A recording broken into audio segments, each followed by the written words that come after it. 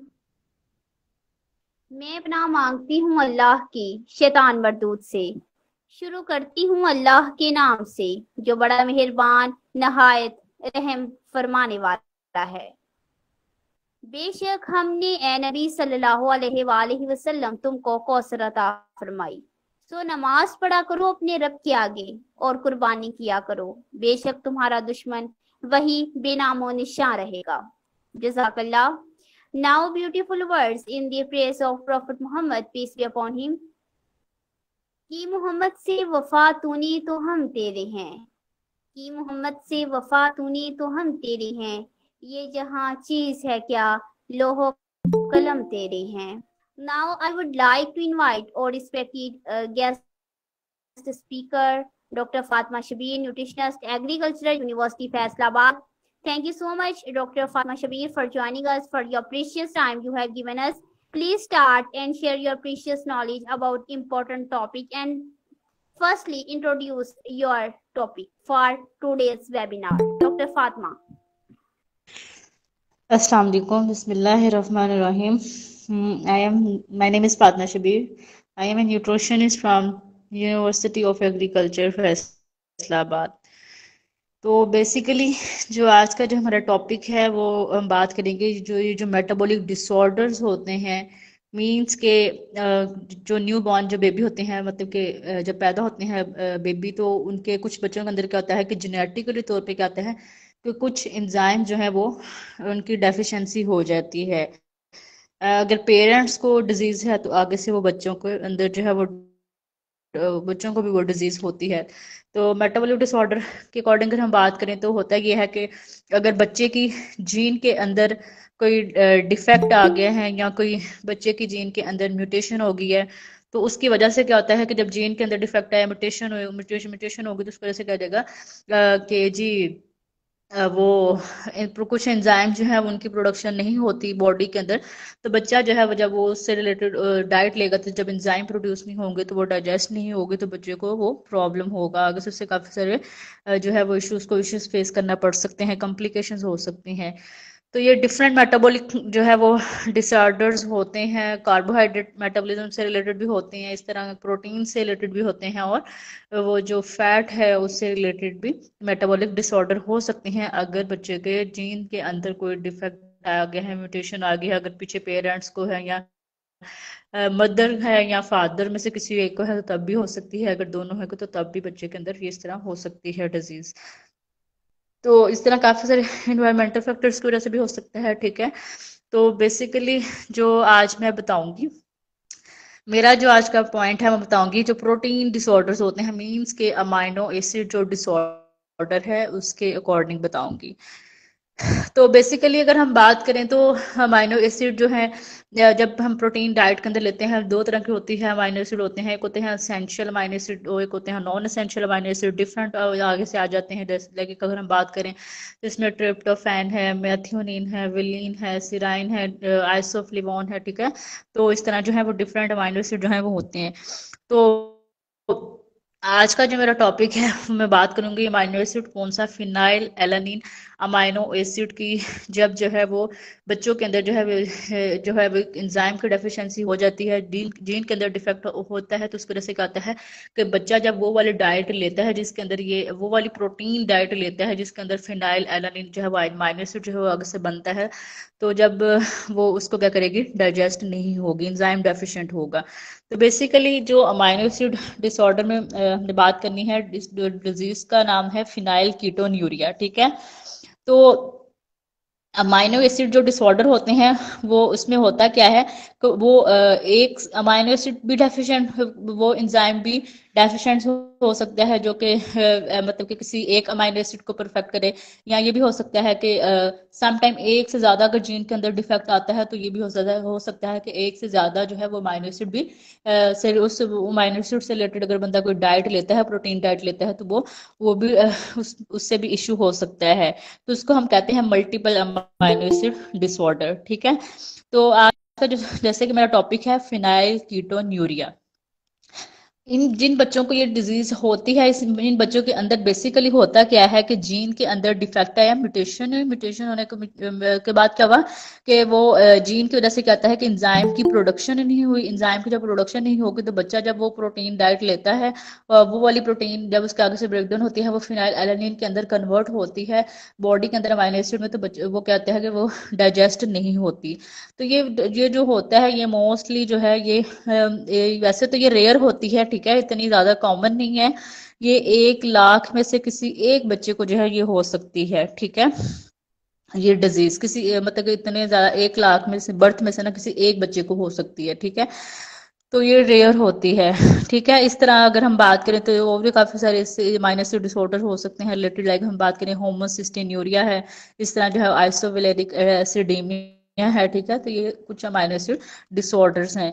तो अगर होता यह है कि अगर हम ये जो अगर किसी पेश बेबी को, न्यूबॉर्न बेबी को है, अगर हम उसको इनिशियली जो है वो उसको डायग्नोज नहीं कर सके, उसकी रीजन के उसको किस वजह से हो रही है, तो अगर हम उसकी प्रॉपर सही तरीके से अगर स्टार्टिंग से अगर हम उसकी स्क्रीनिंग नहीं करते, उसका ट्रीटमेंट नहीं स्टार्ट करते, तो बच्चे को आगे फर्दर जो है वो फ्यूचर में जाके बहुत सारी सीरियस कॉम्प्लिकेशन को फेस करना पड़ता है।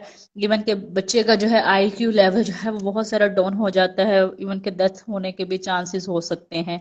तो amino acids different amino acid disorders होते हैं जो कि अफेक्ट करते हैं अमाइनो एसिड की। लाइक अगर हम बात करें तो होमोसिस्टिन्यूरिया जो होती है डिसऑर्डर, जो प्रोटीन के ही एक डिसऑर्डर की टाइप है होमोसिस्टिन्यूरिया। तो इसमें बेसिकली क्या होता है कि जो अमाइनो एसिड जो इफेक्ट करता है वो मैथियोनिन अमाइनो एसिड जो है वो इफेक्ट करता है, ठीक है। इसके अलावा जो है वो मैपल सिरप व्यूलन डिसऑर्डर है, डिजीज है। इसमें क्या होता है कि 3 तरह के अमाइनो एसिड जो है इफेक्ट होते हैं, ल्यूसीन है, आइसोल्यूसिन, वेलिन। मतलब कि जरूरी नहीं कि एक अमाइनो एसिड में ही डिफेक्ट की वजह से ये कोई भी अमाइनो एसिड जो प्रोटीन डिसऑर्डर हो सकता है, बल्कि एक से ज्यादा अगर अमाइनो एसिड में जी एक से ज्यादा जीन में डिफेक्ट होने की वजह से क्या होता है कि एक से ज्यादा अमाइनो एसिड क्या होते हैं बॉडी के अंदर अफेक्ट करते हैं। तो इस तरह फिनाइल कीटोन्यूरिया में क्या होता है कि फिनाइल एलानिन जो अमाइनो एसिड होता है वो अफेक्ट करता है। बेसिकली बात की जाए तो ये जितने भी ये अमाइनो एसिड डिसऑर्डर थे उनमें से जो फिनाइल कीटोन्यूरिया था ये सबसे कॉमन जो थी अमाइनो एसिड डिसऑर्डर था, जिसको सबसे पहले जो है वो रिकॉग्नाइज किया गया था। इससे पता चला था कि बच्चों के अंदर जो है वो मेटाबॉलिज्म डिसऑर्डर होता है।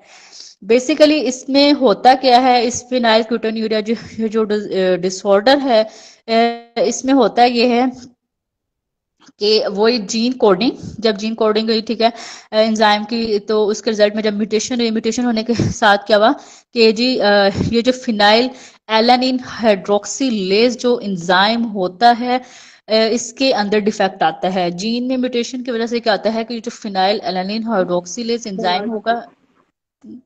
हेलो जी, सर आवाज सही आ रही है?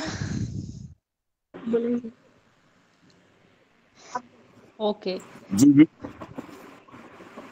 तो इस डिजीज में होता क्या है, फिनाइल कीटोन्यूरिया में क्या होता है कि ये ऑटोसोमल रिसेसिव जो है ये डिसऑर्डर होता है।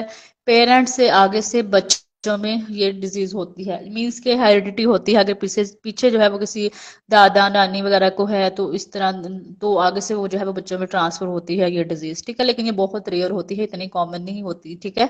तो इसमें होता क्या है कि जीन के अंदर जब डिफेक्ट हुआ म्यूटेशन के दौरान, तो उसकी वजह से कहता है कि ये जो एंजाइम होता है, लाइक अगर हम बात करें फिनाइल एलानिन हाइड्रोक्सिलेज, इसके अंदर डिफेक्ट हो जाता है। होता ये है कि या तो इसकी इतनी बॉडी के अंदर जो है वो इसकी ये एंजाइम बिल्कुल प्रोड्यूस ही नहीं होता है, एब्सेंस होता है, ठीक है। या जितना बॉडी को रिक्वायर होना चाहिए आगे से फर्दर प्रोसेस मेटाबॉलिज्म वगैरह के लिए, उतना इसकी प्रोडक्शन नहीं होती। तो इसमें होता क्या है कि अब हमें पता है कि ये जो जब इसकी एब्सेंस होती है या इस एंजाइम की जो डेफिशिएंसी होती है, तो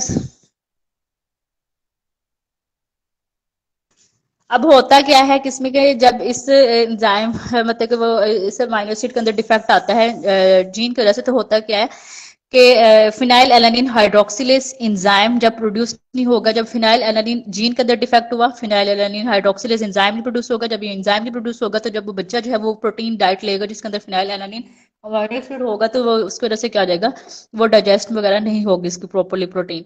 तो अब हमें पता है कि जो फिनाइल एलानिन होता है, आगे से इसने जो है वो कन्वर्ट होना होता है टायरोसिन के अंदर, ठीक है। तो ये आगे से फर्दर जो है वो उसका प्रोसेस जो है वो स्टार्ट नहीं होगा बॉडी के अंदर, जो कि हमें चाहिए होता है आगे से एनर्जी वगैरह के प्रोसेस के लिए। तो इस एंजाइम की डेफिशिएंसी की वजह से क्या हो जाएगा कि फिनाइल एलानिन जो अमीनो एसिड है वो इस काबिल नहीं होगा, हालांकि ये कि वो एसेंशियल जो अमीनो एसिड फिनाइल एलानिन है ये कन्वर्ट हो सके अमीनो एसिड टायरोसिन के अंदर, ठीक है। तो अब होता क्या है कि अगर सम टाइम पर्सन जो है वो, जिसको ये इशू है, बेबी को, मदर जो है वो उसको नहीं पता चला कि इसको ये डिसऑर्डर है, तो अगर मदर उसको कोई इस तरह की डाइट दे देती है प्रोटीन वाली फिनाइल वगैरह की, तो उसकी वजह से क्या होता है कि बच्चे के अंदर जो होता है ये इकट्ठा होना शुरू हो जाता है, क्यूमुलेट होना स्टार्ट हो जाता है, ठीक है। तो जिसकी वजह से ये जो है वो बनाना स्टार्ट कर देता है, कन्वर्ट हो जाता है, मींस के इकट्ठा होना शुरू हो जाता है बॉडी के अंदर फिनाइल एसिडिक फॉर्म में, ठीक है, या फिनाइल पायरेविक एसिड की फॉर्म में, मींस के ये एक फिनाइल कीटोन्स जो है वो बना लेता है बॉडी के अंदर, इस, ठीक है। ये फिनाइल कीटोन बॉडीज बनाने की वजह से, इस कंडीशन की वजह से इसको नाम दिया गया है फिनाइल कीटोन्यूरिया, ठीक है। इसका माइक ऑन है। अच्छा, अब होता ये है कि इसका वजह से कहता है कि जिन बच्चों के अंदर ये डिजीज होती है, अगर इसको टाइम पे क्योर ना किया जाए तो बच्चों को बहुत ज्यादा मेंटल रिटार्डेशन होना स्टार्ट हो जाती है। बच्चों के अंदर क्या होता है कि सीवियर काफी सारे मेंटल रिटार्डेशन की वजह से क्या होता है कि बिहेवियर प्रॉब्लम होना स्टार्ट हो जाती है। इवन कि बहुत ज्यादा सीवियर कंडीशन में क्या होता है कि बच्चे को जो हमें क्या करना चाहिए, हमें उसको हॉस्पिटल में एडमिट करवा देना चाहिए, ठीक है। अच्छा, अब होता क्या है कि इन जितने भी ये माइनर डिसऑर्डर वगैरह होते हैं, इसकी वजह से क्या होता है कि बच्चा जो है वो एक तो उसका जो प्रॉपर जो है वो सक नहीं करता है, वो जो भी फूड वगैरह लेता है वो बहुत ज्यादा मतलब कि लिथार्जिक होता है, ठीक है। इसके अलावा जो है इसकी बच्चा जो है वो उसको वॉमिटिंग वगैरह का भी इशू हो सकता है, डायरिया वगैरह का भी इशू हो सकता है, ऑब्वियसली जब वो बॉडी के अंदर डाइजेस्ट वगैरह नहीं होगा, ठीक है। तो इस ज्यादा सीवियर कंडीशन में क्या होता है कि जब अगर उसको टाइम पे क्योर ना किया जाए तो बच्चों के ऑर्गन भी डिसफंक्शन हो जाते हैं, स्पेशली तौर पे जो जैसे कि बच्चों का जो लीवर है, हेपेटोमेगाली वगैरह हो सकती है, इस तरह बच्चों के ऑर्गन वगैरह पे इफेक्ट हो सकता है, कार्डियोमेगाली वगैरह हो सकता है, ठीक है। तो इस तरह होगा, ठीक है।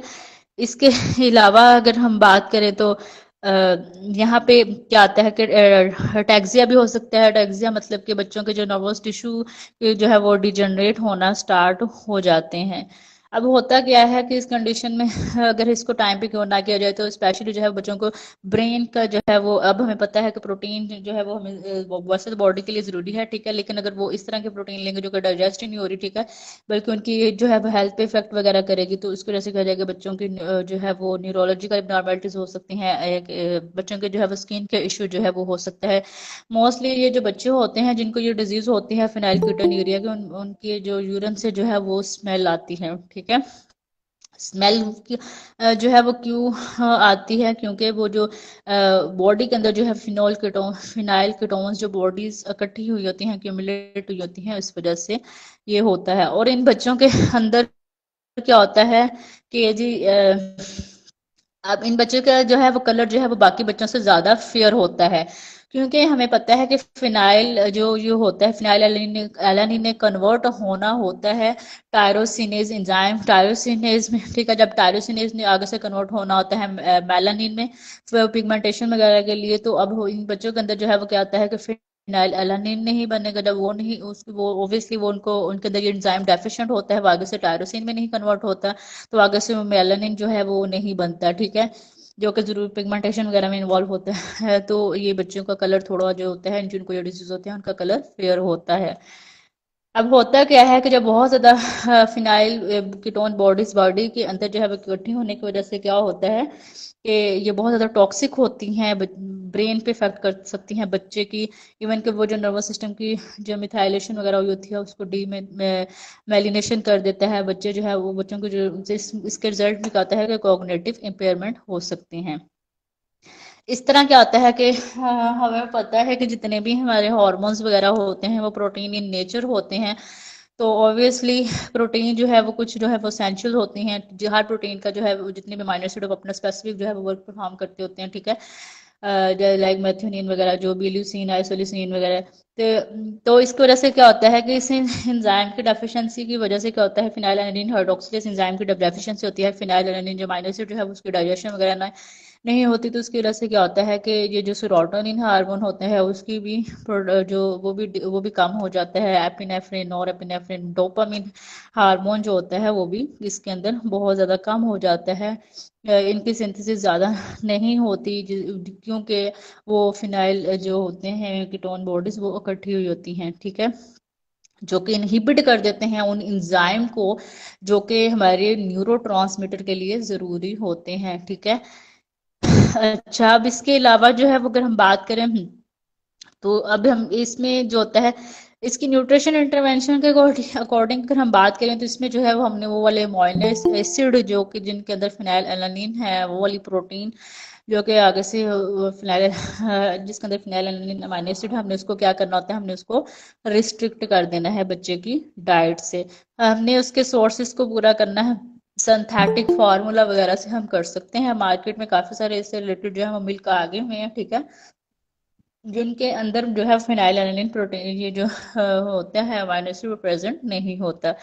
इसके अलावा फार्मूला जो है काफी सारे जो है वो बन गए हैं। बेस्ट तो ये है कि जितने भी ये फ्रूट्स और वेजिटेबल्स वगैरह को तो वो ले सकते हैं, वो उनको नेचुरल सोर्स से पूरा करे, तो ऑब्वियसली बच्चे की जो प्रॉपर ग्रोथ वगैरह के लिए तो ये बहुत ज़्यादा ज़रूरी है, ठीक है। मेन ये है कि हमने बच्चे के ब्लड्स में हमने क्या करना है कि फिनाइल एलानिन का जो लेवल है उसको हमने उसको इंक्रीज नहीं होने देना, ठीक है। तो अकॉर्डिंग टू अगर हम बात करें, जो नेशनल इंस्टीट्यूट है हेल्थ का, इसको उसने गाइडलाइन दी थी 2000 में, उसने इसमें ये बताया था कि वो बच्चे जिनकी एज जो है वो 12 साल से कम है, उनके ब्लड में जो फिनाइलएलानिन का लेवल होना चाहिए वो 2 to 6 मिलीग्राम पर डेसीलीटर होना चाहिए। इससे ज्यादा अगर होगा तो इट्स मीन उसको ये डिजीज होगी, फिनाइल कीटोन्यूरिया, ठीक है। अगर किसी की एज जो है वो 12 साल से ज्यादा है, जो 12 साल से ज्यादा की एज के हैं, तो उनके ब्लड के अंदर जो है वो इसका फिनाइल एलानिन का लेवल कितना होना चाहिए, वो 2 to 15 मिलीग्राम पर डेसीलीटर जो है वो होना चाहिए। तो ये हम ब्लड में इसके टेस्ट के थ्रू जो है हम इसकी रेंज को चेक कर सकते हैं बच्चे की, ठीक है।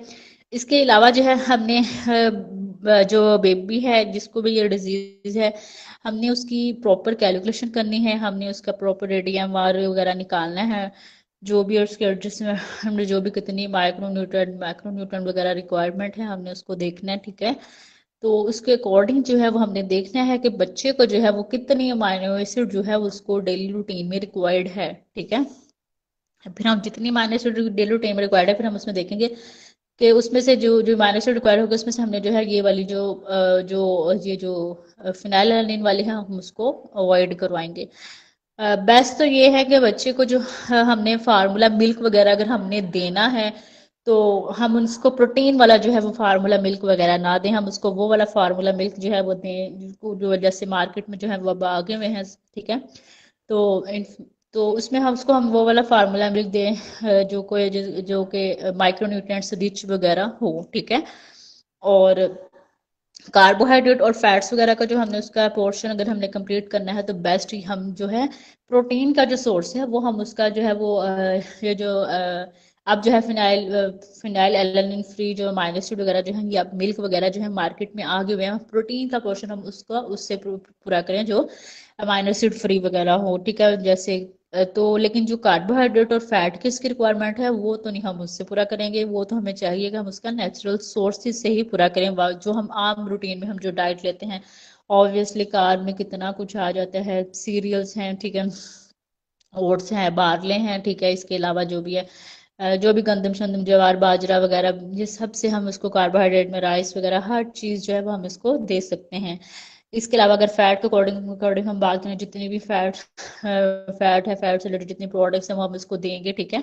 लाइक अगर हम बात करें तो इसमें फैट में जो भी घी वगैरह वो हम इसको रिकमेंड कर सकते हैं, ठीक है। इसके अलावा जो एवोकाडो वगैरह वो जो भी हम इसको नेचुरल सोर्स से पूरा करेंगे, ठीक है। तो यहाँ पे जो पॉइंट आता है कि जो बच्चा जो हमने प्रोटीन की रिक्वायरमेंट अगर हमने उसको पूरी करनी तो है ही, ठीक है, क्योंकि ऑब्वियसली बच्चा जो है वो उसको ग्रोइंग एज में होता है तो उसका वेट को भी हमने मेंटेन करना है। तो बेस्ट तो ये चाहिए कि हम उसका जो 25 से 30% उसकी जो रिक्वायरमेंट है वो हम उसको सिंथेटिक सोर्स से जो है वो पूरा करें, नेचुरल जो प्रोटीन सोर्स है उससे उसे अवॉइड करवाएं। और हमने बच्चे को इसमें प्रोटीन को अवॉइड करवाना है, मीन्स कि हमने इसके लिए वो वाले फूड चूज करने हैं जिनके अंदर फूड प्रोडक्ट्स बिल्कुल जो लो प्रोटीन फूड है ना, हमने उनको वो चूज करना है। लाइक जिसमें जो है वो प्रोटीन पर सर्विंग के अकॉर्डिंग हम देखें तो वो कितनी होनी चाहिए, वो 1 ग्राम जो है वो प्रोटीन होनी चाहिए, ठीक है। इसके अलावा जो है वो हमने बाकी बच्चे के जो न्यूट्रिएंट्स वगैरह का लेवल है हमने उसको मेंटेन करना है, ठीक है। अच्छा, फिर इसके अलावा जो है अगर हम बात करें तो अगर बच्चा बहुत ज़्यादा सीरियस कंडीशन में आ गया है, ठीक है, बहुत ज़्यादा उसकी कोई तबीयत वगैरह खराब है, हॉस्पिटलाइज में उसको एडमिट करवाना पड़ रहा है, ठीक है। तो इस कंडीशन में क्या करेंगे, जो पहले हम 1 ग्राम पर सर्विंग जो प्रोटीन हम उसको दे रहे थे ना, तब हमने उसके टोटली जो है वो हर सोर्स से प्रोटीन को हमने अवॉइड कर देना है।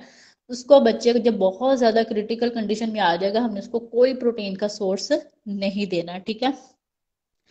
इसके जो भी इवन के हम जो नेचुरल प्रोटीन हम उसको जो होगा वो भी हम उसको अवॉइड कर देंगे, ठीक है। लेकिन हमने उसको इतनी कैलोरीज तो देनी है कि उसकी बॉडी के अंदर जो कैटाबॉलिज्म वगैरह हो रहा है उससे अवॉइड करने के लिए, उससे प्रिवेंट करने के लिए, क्योंकि ऑब्वियसली जब हम उसको नहीं देंगे बॉडी की जो अपनी प्रोटीन होगी उसकी ब्रेकडाउन होना स्टार्ट हो जाएगी, फिर उसके लिए प्रॉब्लम वगैरह कॉज करेगी।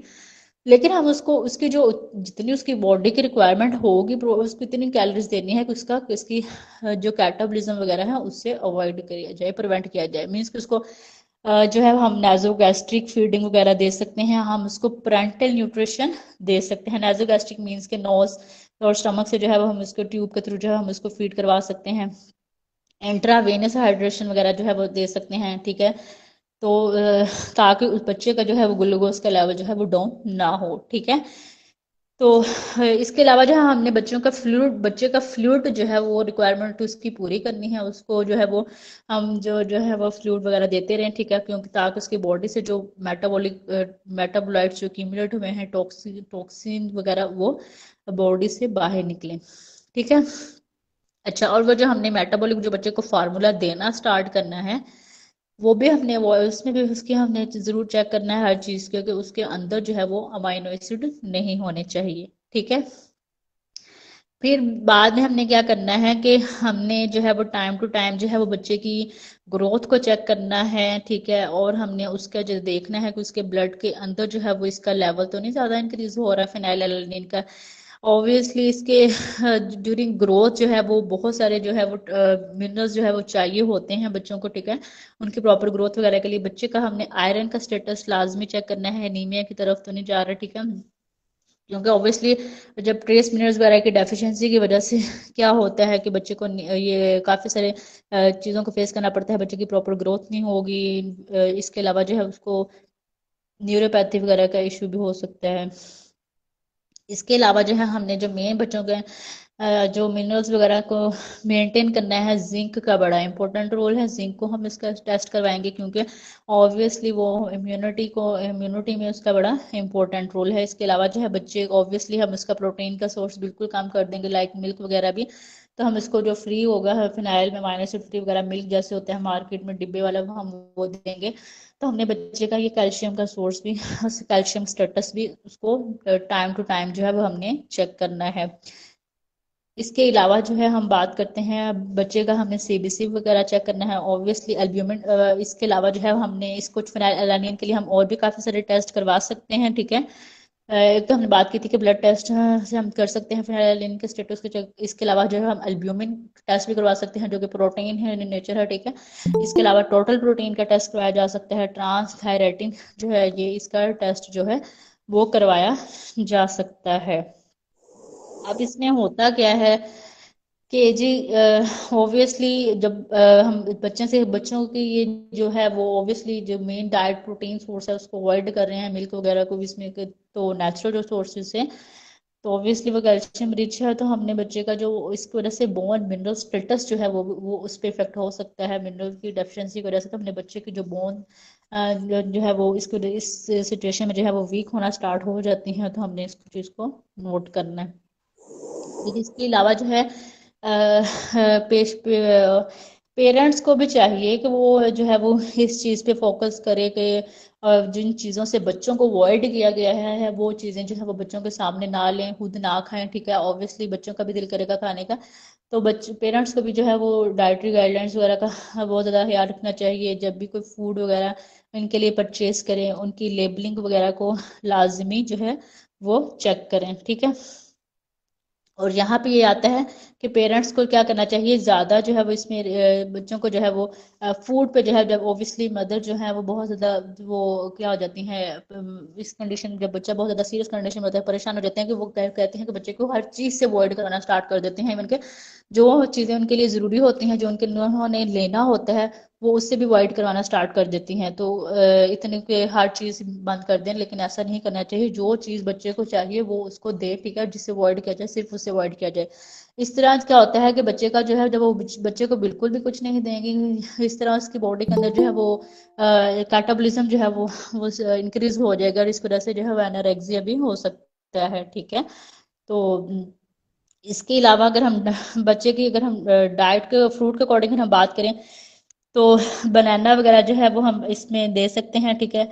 इसके अलावा जो है वो पोमेग्रेनेट वगैरह जो है वो हम बच्चों को दे सकते हैं 1 to 2 जो है वो टीस्पून वगैरह दे सकते हैं, ठीक है। बनाना जो है वो हाफ हम स्मॉल जो है मैश वगैरह करके हम जो है वो बच्चे को दे सकते हैं, ठीक है। इसके अलावा जो है ड्राई फ्रूट्स जो है इसके अकॉर्डिंग अगर हम बात करें तो उसमें से हम कौन कौन से बच्चे को जो दे सकते हैं, हम रेजन्स दे सकते हैं, फिग दे सकते हैं, डेट दे सकते हैं, एप्रिकॉट्स वगैरह जो है वो हम जो है वो ड्राई जो है वो फार्म में हम इसको दे सकते हैं। रेजन जो है वो हम दे सकते हैं 2 टेबल स्पून वगैरह। इस तरह जो है बनाना चिप्स वगैरह भी होते हैं वो हम हाफ कप जो है वो दे सकते हैं। तो ये जो होता है ना जो एप्रिकॉट वगैरह है ये ड्राई फार्म में, तो ये अगर देखा जाए तो इनके लिए वो वाले सोर्सेज हैं जिनकी एक सर्विंग के अंदर जो है वो 1 ग्राम प्रोटीन प्रेजेंट है। मीन्स के वो वाले प्रोटीन सोर्सेज जिनके अंदर 1 ग्राम पर सर्विंग प्रोटीन प्रेजेंट है वो हम इनको दे सकते हैं, ठीक है। देती है पर सर्विंग, डेट दे सकते हैं वो 1 ग्राम प्रोटीन देती है पर सर्विंग, फिग दे सकते हैं ड्राई 1 ग्राम प्रोटीन देती है पर सर्विंग।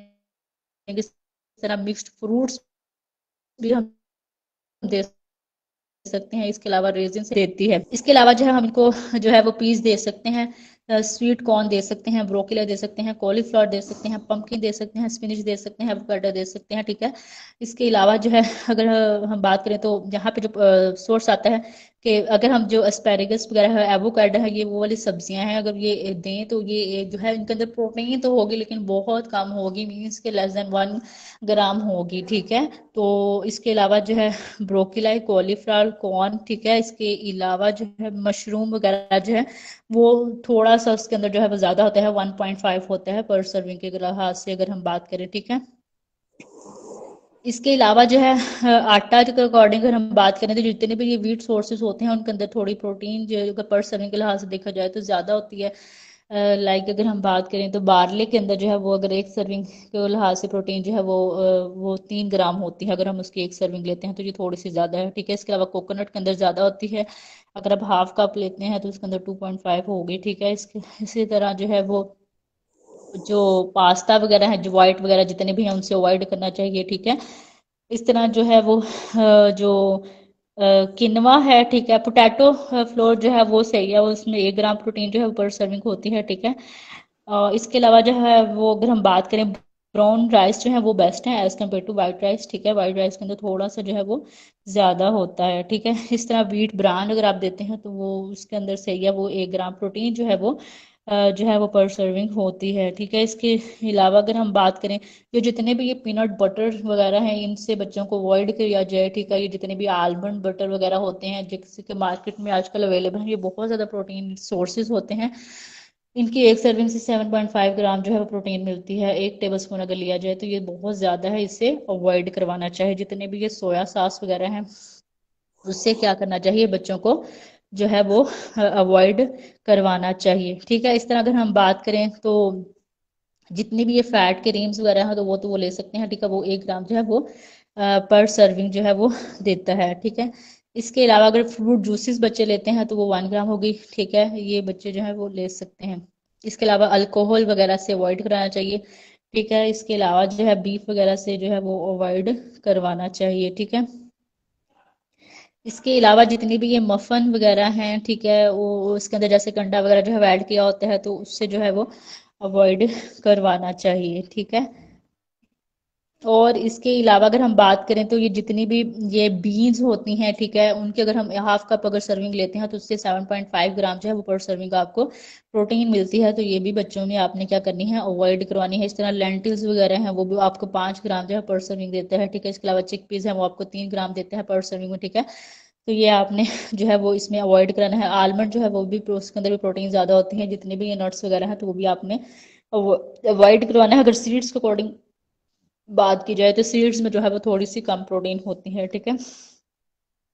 इसके अलावा जितनी भी जेलाटिन वगैरह होती हैं, ये चॉकलेट मिल्क वगैरह जितने भी होते हैं, ये आपने जो है वो जेली वगैरह है इनसे अवॉइड करवाना है। इनके अंदर जो है वो प्रोटीन सोर्स भी क्या है वो ऐड किया होता है। इसके अलावा अगर हम बात करेंगे जितने भी बीफ हैं, अगर आप एक सर्विंग लेते हैं तो ये प्रोटीन की एक सर्विंग में जो है ये आपको 5 ग्राम जो है 11 ग्राम जो है ये प्रोटीन देता है, तो ये बहुत ज़्यादा रिच है, ये आप बच्चों को बिल्कुल भी नहीं देंगे। एग होल जो है उससे अवॉइड किया जाएगा, वो भी 7 ग्राम जो है प्रोटीन रहता है। इट्स मीन के जितने भी प्रोटीन के जो सोर्सेज हैं मेन मेन उनसे जो है अवॉइड करेंगे। बच्चे को जो हम मेन रखेंगे हम उसको फ्रूट्स वेजिटेबल्स और जो मार्केट में जो इन्फेंट फार्मूला वगैरह होते हैं फिनाइल एलनिन फ्री हम उस पर लेके जाएंगे।